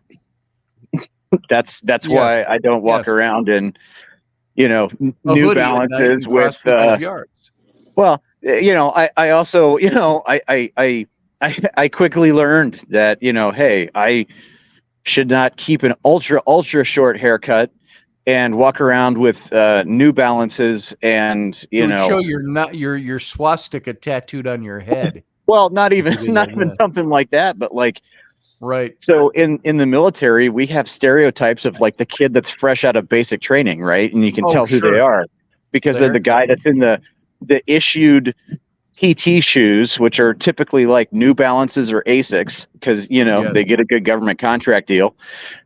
They're wearing the same faded like light blue jeans and then like a black T-shirt. It's like, oh, here's the kid fresh out of basic. All the guys had a basic. Marine Corps basic, they wore like 501 jeans or Wranglers and the Wrangler snap button cowboy shirts, right? All of them, and big cowboy hats. By the way, this just came across my wire. My daughter Bryn, she put up this little post that says, "My toxic trait is that if they open Jurassic Park, I'd still totally go." Right. Yeah. That's classic. Yeah, that might be my toxic trait too. I'd still go. I'd still go. I still like have a gun. I still like Jeff Goldblum in the very first one. I loved it when they're sitting in that car and the dinosaurs don't show up and it starts raining and the windows are fogging up and all that. And he goes up to the camera and he goes, and he rubs it and he goes, excuse me, he says, are there any dinosaurs on your dinosaur tour? So, yeah. So I think that would be they want to hunt. They don't want to be fed. That's right. And it's, what was his, I always liked, he always had that stutter thing he did. Yeah. And a little life finds a way. So your scientists were so busy trying to figure out if they could, they never thought to stop to think if they should. They should. So, but what I was gonna say was, I think we're probably gonna even see a rise in this whole version of phishing, this AI chat version, because there were some rumblings over at Google saying that they may follow the steps of Firefox and and the like, and stop taking tracking cookies. It's like basically Google's going to go on a diet, which is making the advertisers freak out because that's how they figure out what we like and what to target. Well, that would be great, and it's always slightly annoying to get the pop-up whenever I go to a page, but it is also very good to see that so many more companies are like, hey, choose which, we do use cookies here for various, for a number of various reasons. You can opt out, and that they provide that option. I think it's great that they do that. I would really like to see a crackdown on selling of information, quite frankly. I would too. Nobody tell Professor Bauer. Yes. That's the whole. Why do you say that? The whole blockchain issue that he's been promoting and all that stuff. Who? Me? No, Professor Bauer. Oh, Professor Bauer. Yeah. So, blockchain information, digitizing yourself completely. You're invoking his name too late in the program. Right, yeah. Well, I only said it twice. I didn't say it 3 times. He can hear you. He can hear you. Beetlejuice. I think he waits till the last 8 minutes of the show. So, but so I saw him comment. Given a lack of personalization, I mean, do you think that would also be a not good thing? Because you're going to be stuck with, generic crap that's supposed to be appealing to the entire audience, no matter how different people are. Yeah. I mean, the lack of personalization, having something that's completely tailored to you versus, something that just gets by.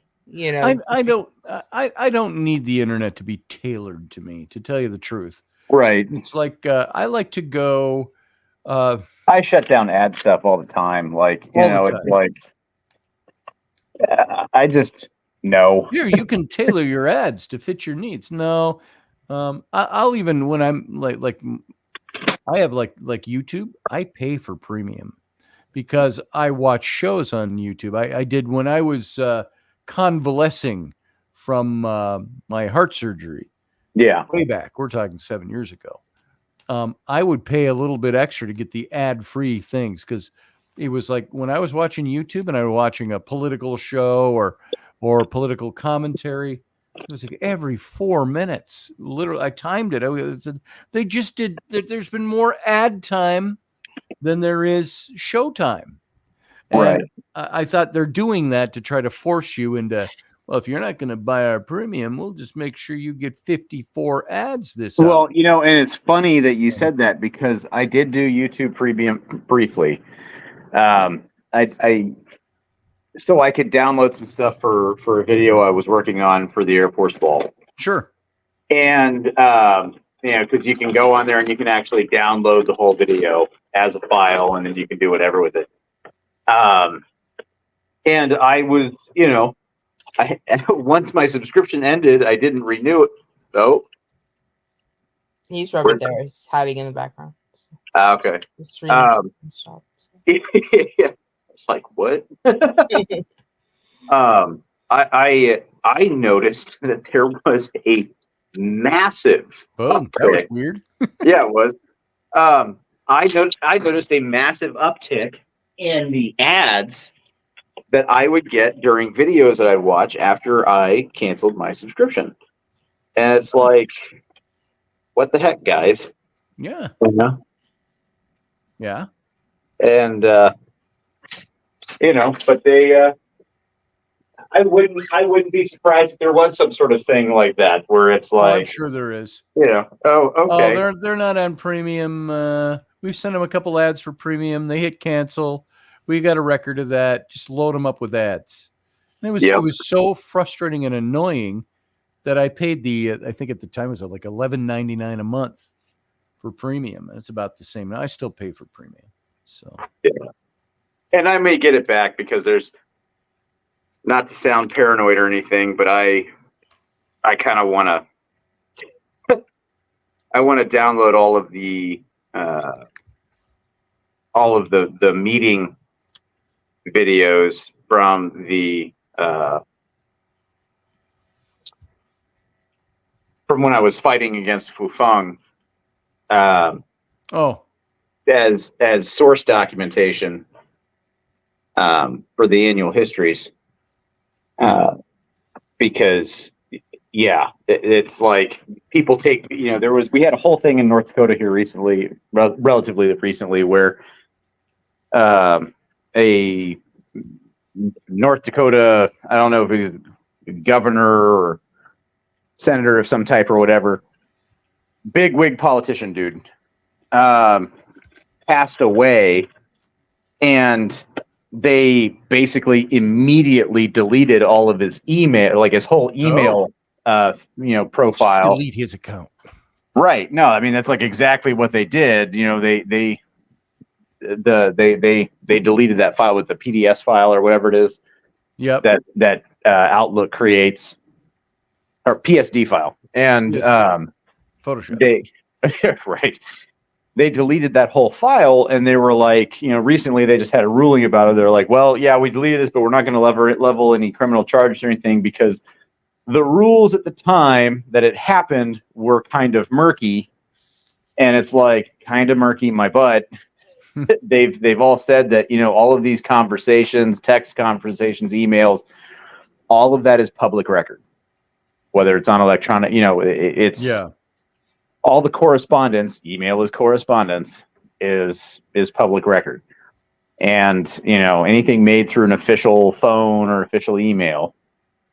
And, so it's like, well, the last thing I want is these guys deleting this so that somebody doesn't go back and see how they treated the members of the community who were speaking out against this, because they didn't treat them well at all and were very dismissive. And one guy was who is convinced in his own mind that his shit doesn't stink and he smells like roses. Right. And he pontificates very much that way as well.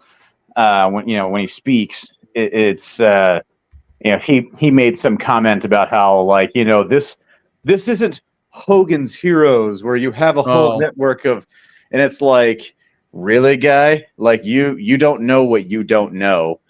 And actually, one of the people who was in the group had a custom T-shirt made that was a Hogan's Heroes T-shirt. Nice. And he would wear it to the meetings. It's like, oh god, nice. That's funny. But it's like, you have people doing that, and then they're like, well, if they want to get anything, they'll just drive in a white van with, listening equipment. All they got to do is just drive by the base in a white van. And it's like, you need to stop watching TV. Yes. Because it's not like, the dragnet in the back of the panel van. John Ward, when we were doing a radio show, we got into politics. He'd always go, just a moment, Scotty. Langley, are you listening? Right. Yeah, exactly. I think at one point I actually had, I forget where I was living at the time, but, I was in an apartment, and I set my router name to something like, FBI listening van. Yes. Or something like that. It's like, nice. Is there some of that stuff? Yes. Is that where it's at though today in terms of what's done, primarily? No. Things have changed since, you were watching whatever, cop show or whatever it was on whatever network, and get with the times, buddy. But like, yes. What do you do with people like that? Right. So yeah, like I want to download all of that stuff so that there is a record, and nobody can come back later and say, well, that didn't happen and that's not what we said and this isn't how it went down. Be like, nah, dude. Right. I got the whole database. I was just thinking, wasn't one of the really early science fiction forays into robots and sex and stuff like that involved that was Westworld, the original, the Yul Brynner, right? Westworld, way yeah, back. Directed by Michael Crichton. Yes. Yes. Yep. Oh, yeah. And then, of course, they did the remake of that, which was really well done. Oh, yeah. That was done amazingly. It was interesting, though, that like the man in the black hat, Ed Harris. Yes. He kind of filled in a small way, visually anyhow, for the Yul Brynner character. Yes. But there wasn't really a Yul Brynner character per se, and it was right. that was kind of interesting. It's like they did a nod, but so I wonder if they took more from the source material rather than the 70s movie, right? And because I think it was a book, or maybe it was just a screenplay that Crichton did and then directed it. I can't remember. But yeah, no, even in that, and it was one of it's like one of those things where it's like, look, hey, you got these androids, and you can do whatever, you can live out all of your wildest fantasies without, any sort of fear of repercussion and things like that. You know what was weirdly sexy, if you don't mind me saying it that way? the first time you saw the Borg Queen, played by Alice Krieg, horrific, yet at the same time oddly sexually alluring. Well, yeah, and I think they did that very perfectly. Sensual. Yeah. The character was sensual. Yes, in a darkly so. Yes, very darkly. It's funny that you mentioned that because I recently saw a meme of sheer brilliance, and the only kind of thing that a Trek fan could produce. Nice. It was the Borg Queen. Is a photo of the Borg Queen. It's just the upper torso and the spine, like when it's coming down to connect into the body. And it said Madonna on tour in like 2052 or something like that. And it was just like, oh my God. That's very humorous. Yeah. Madonna, there's enough to say, I'm sorry. I understand vanity, I understand show business a little bit, but I don't think I would ever want to augment myself surgically. Well, I'd be afraid of how I would look when all of that stuff started wearing down. Yeah. Like then you see some of these people where it's like you can tell they had a lot of work done, and as they've aged, it has not gone well for them. Case in point, Mickey Rourke.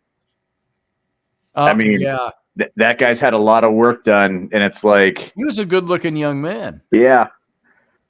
That's one of the ones that come to mind. I mean, obviously the Madonna thing comes to mind. It's like, just stop. I just saw this article from the U.S. Sun, the U.S. edition of the Sun, which is a British paper, and it had because I had called up during the show. I was looking up sex robots, movies with sex robots, and now the algorithm starts.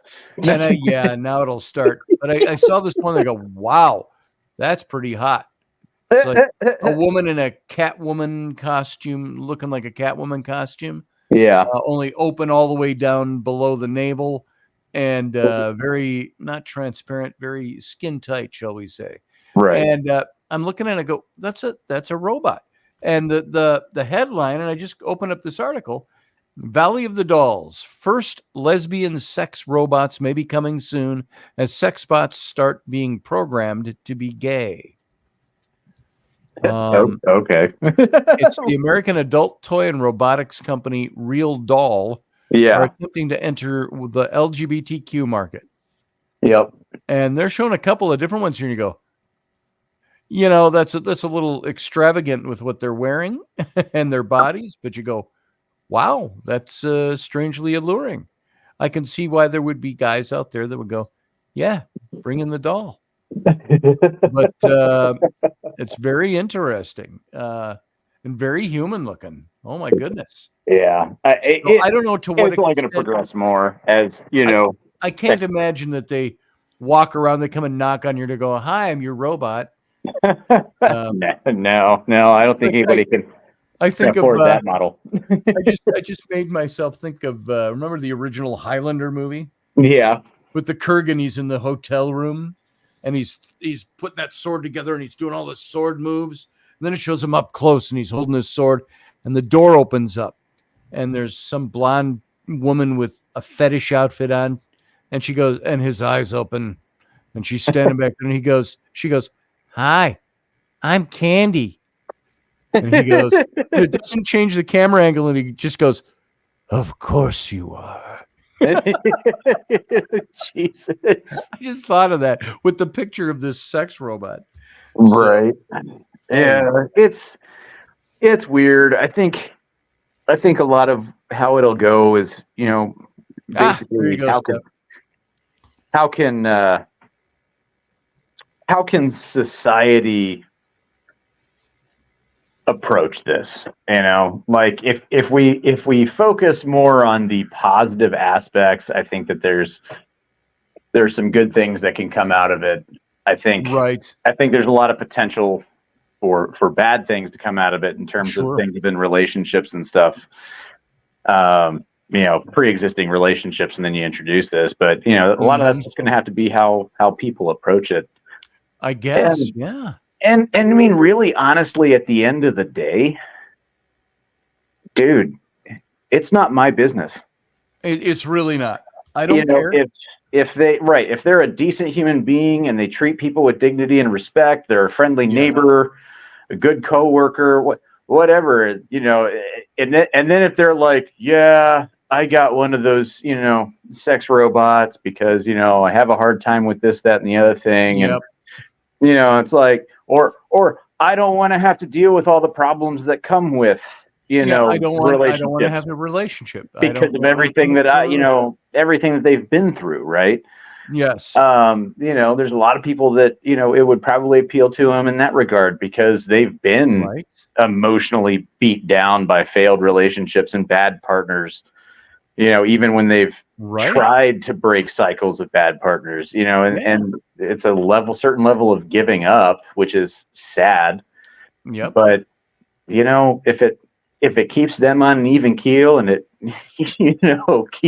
keeps them from falling into the category of, all right, guys, look, never piss off Tim. Right. As long as it does that, then who cares? I mean, like, let's just be decent people about it. Right. I mean, whatever. Heck, I think most people out there probably think more about things like that in I'd at least try it than they'd actually even be, willing to readily admit to. Okay. Look, I uploaded this just to show you this article I was just talking about. Yeah. This is a picture of their sex doll. And you look at that and you go, that functions? Or is it just now I've seen sex dolls. I've seen the naked versions of them. Not because I was looking for them, but somebody sent me a link. And I was looking at, and you look at that and you go, that looks pretty human. There's going to be people out there. There's going to be guys out there. This is the lesbian sex doll, by the way. I don't know how that defines it as lesbian. That's what I don't either. I don't know. That's one of those things. I see a lot of straight women who dress like that. Right. Well, and not only that, but it's like, and I think Steph may have said something about it in a comment, but it's like, they're coming out of the factory. Like there's how do you assign anything like that to it? That's all in whoever the purchaser is. So they're just, so this ends up actually being a perfect example of industry just trying to play to an audience to get a market share. Program it to be lesbian. Is it the things it says? Are there like, because I don't know that we've reached this point in robotics yet, or androidism, where we can make things that function on their own. It's got to be programmed to say what it's going to say. Does it say, I'm sure if it's one of the like AI Naturally models that well. talks to you or whatever, that Yeah. there are probably things in there. There are probably cues. There's probably a vocabulary of phrases. Oh, I love it when you touch me like that. What's it do? It really, I mean, how good can it be? But anyway, there you go. That was all for your edification. And guess what? On that note, we're at the end of the show. We're overtime. Thank God. Sarah, you are a trooper. Well, Sarah, if you're a lesbian, that's supposed to appeal to you right there. So, No. just saying, because that wouldn't appeal to guys at all. So, Okay. I would think. Look, if I was going to design a lesbian doll, she'd have a like a Marine Corps haircut. Oh God! Now we're going into stereotypes. Yeah, there we go. All right. I'll end there before I don't get in trouble because I don't care. So. All right, you guys. Thanks for being here. Yep, absolutely. Jason, you have a good night. Thanks for all your input. Thanks for listening to all my input. Wow, that sounds like a sex robot. Thank you for all your input, Jason. Oh God. All right, you're out of here. Bye. All right. Sarah, thanks for being here. All right. Thanks for putting up with it. Yeah, I missed out Friday's show. I said, oh, he finally talks about something I want to talk about, and I missed it. It was a fun show. We had a fun after show too. So yeah. All right. All you right. go to bed now, young lady. All right. Sure. All right. Thanks. Sure. Yeah. Thanks. I think that was like no, I don't think so. So you sound like one of my daughters. Hey, good night. Time for you to go to bed. No, not really. It's spring break, Dad. So see you, Sarah. See you. Bye. All right, everybody else. Thank you for being here. Thanks for being part of the show. Thanks for sticking it out. And we'll be back on Wednesday. And I don't know if we'll be back with Robertson tomorrow or not. We've been out for 3 weeks. Wendy's been down for a couple of weeks. So we'll have to see what's going on with her. Keep her in your mind and your prayers. I'll let you know. There'll be an announcement if we do a Robertson tomorrow. If not, I'll see you again on Wednesday. And until then, all of you, you know what? Live long and prosper.